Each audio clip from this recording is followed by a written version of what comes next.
Hello and welcome to glittershinenails. I was recently asked if I could create a mani using holographic powder over the top of stamping. This is a mani that I've never done before, but the effects are just amazing. As always, in the description box you'll find a list of products I've used, along with some helpful videos that I've created for gel manis as well, also any discount codes that I have. In this video I'll also be showing you how I work with darker colours.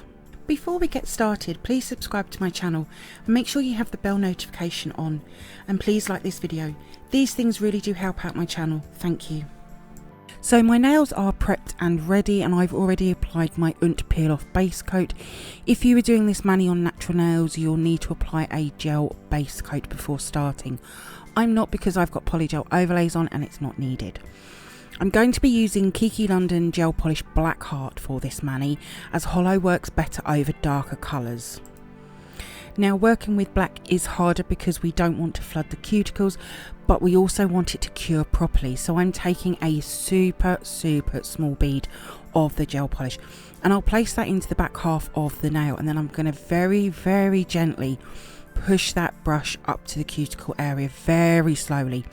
I want real control over this. I'll then bring that down the nail, and then I'll come to do the free edge sides first. I'm then going to wipe the excess off my brush, and then I'll come down the first side wall, still very gentle and slow. This is me doing this in real time, so you can see how slow I'm actually going. Once that side is complete, I'll then go to the other side, and on this side I do like to do a cutting action with the brush. I also turn my finger so I can see better, and then I'll finish up in the top corner. Now, Kiki London Black Heart is an amazing colour. It's so pigmented. That's just one coat, and truly I could just leave it there with that one coat if I wanted to.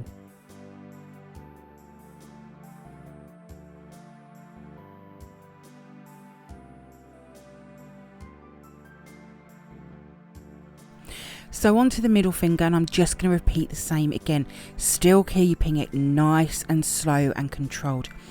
You could get closer to the cuticles by using a fine detailer brush.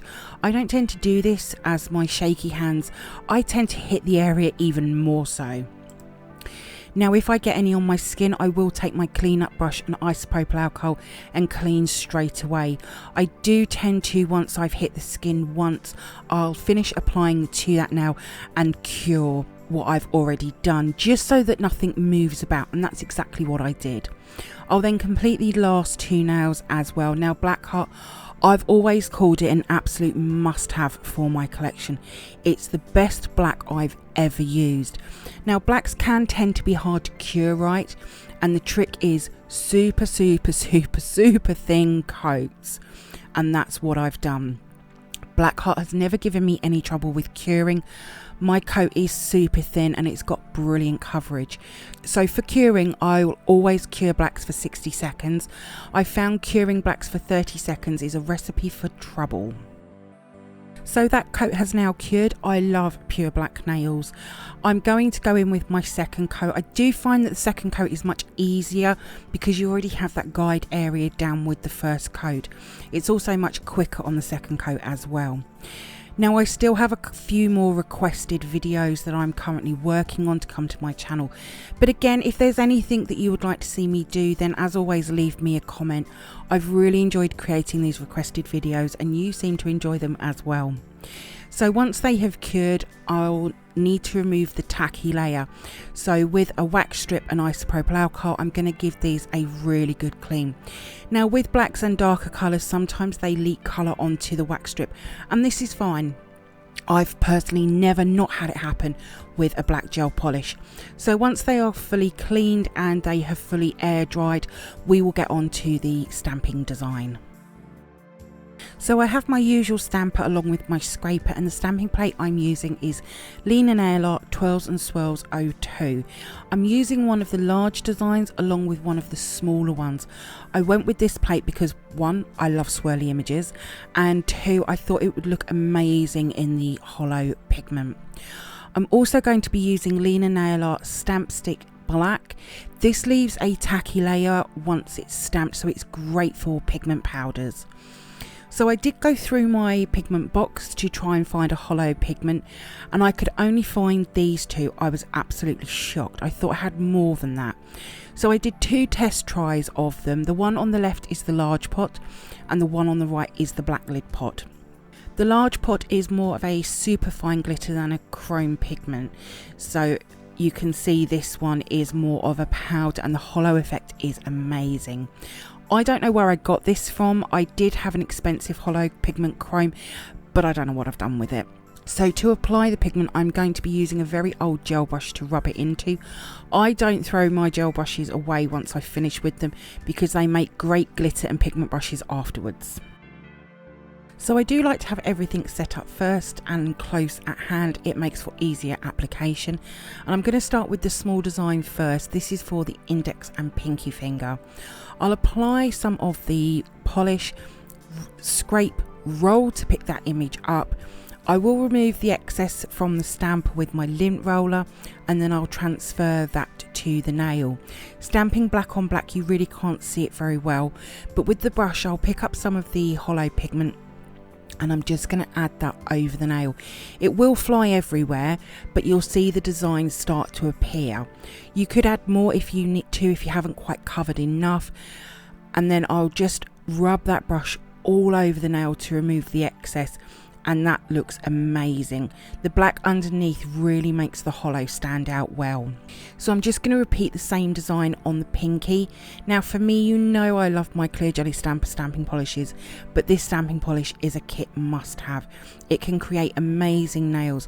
I know that I've already done one using a carnelian chrome pigment, but this holo is just truly stunning. So with the other 3 nails, they are going to have the large image on. Again, I'm just repeating the same. A little of the holo pigment does go quite a way, and they also will look so much better once they are cleaned up and top coated. Now, a lot of my manis that I create can be used with both gel polish and normal nail polish. The only thing with this one is I'm not sure what a normal nail polish top coat would do to the holo pigment though. Now I will show you how I clean up later on. You could use a liquid latex. I didn't because I have a peel off base coat on, and yes, I have peeled both off at one time. It's very annoying.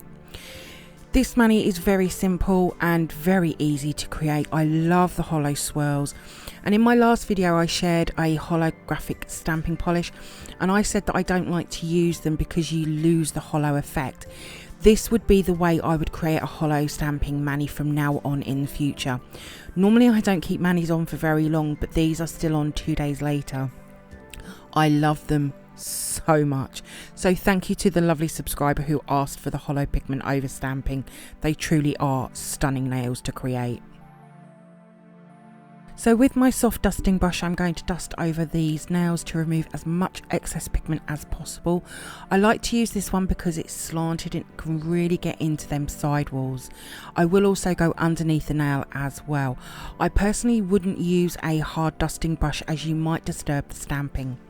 Now the pigment, as I said, does go everywhere, so once I've completely finished the mani, I will as always wash my hands, and of course a lint roller can pick up some of it off the skin as well. So for removal of the stamping, I will use a cotton bud and my cleanup brush, and I'm using acetone. So with the small design nails, these are very easy to clean up, so I'll just use my cleanup brush for these. This black does remove really easily from the skin and it doesn't stain, which is great.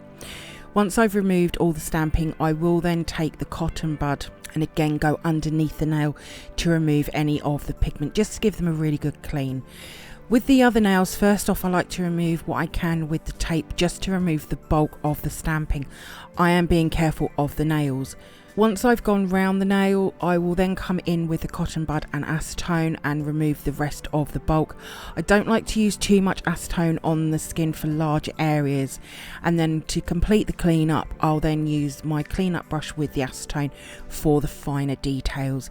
This has been my cleanup method for years for larger excess stamping removal from the skin, and it's worked well for me. Once I'm happy, I'll then move on to the last 2 nails for the cleanup, and I'll just do the same again. Now I will say the glove and the tape is not a good thing for me, but I want to keep that hand nice because I've already completed that hand off camera, and you'll see it in a little while.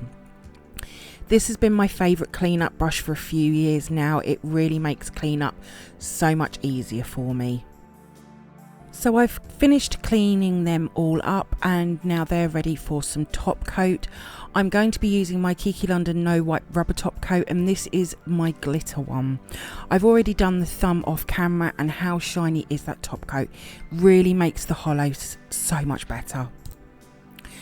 So for top coating, you'll see that I have my dusting brush, and that's because I will give one final dust off before applying the top coat. And when I add the top coat, it will be a nice floaty layer over the top of the stamping. Now the reason I do the one last dust off is I found with me moving my hands around that the pigment bits would then resettle back onto the nails. So the last dust off seemed to be the right thing to do for me. Once I've added the layer of top coat, I will flash cure it for 10 seconds, move on to the next nail and repeat the whole process again until all of the nails are done, and then I'll give one final 60-second cure at the end. Now because these are stamping nails as well as pigment nails, they really do need the 2 coats of top coat just to make sure that everything is protected underneath the top coat. You can use a regular gel top coat, I just prefer the rubber system for my manis. Now I will be adding some pictures at the end, but I've also got some video and pictures of these nails outside in the bright sunshine, and I will be adding them at the end of the video. I absolutely love how these nails have turned out. I love black nails, and I also love swirly stamping nails, and everyone loves a little bit of hollow on their nails as well, and these are definitely one of my favourite nails I've created so far this year. Once they're all cured and cooled down, I'll apply some cuticle oil to the nails, ready for some pictures to be taken. And this is the end of the mani. I really love them. Let me know what you think of them. Would this be something you would recreate? Let me know in the comments below. And then this is the video and pictures of them outside. This is where they truly come to life. Inside they are lovely as well, but that sunshine really shows their true colours, which is just stunning. My mani will be over on my Instagram page in the next few days, along with what products I've used, as well as some helpful videos. All of these links can be found in the description box below. If you do come over to my Instagram page and you see my posts and you like them, please give them a like as well. I would be really grateful. Thank you for viewing my holographic pigment powder stamping nail tutorial. I hope that you've enjoyed it. If you did, then please give me a thumbs up. I would really appreciate it. Comment below. I love to hear from you. Hit that subscribe button and share.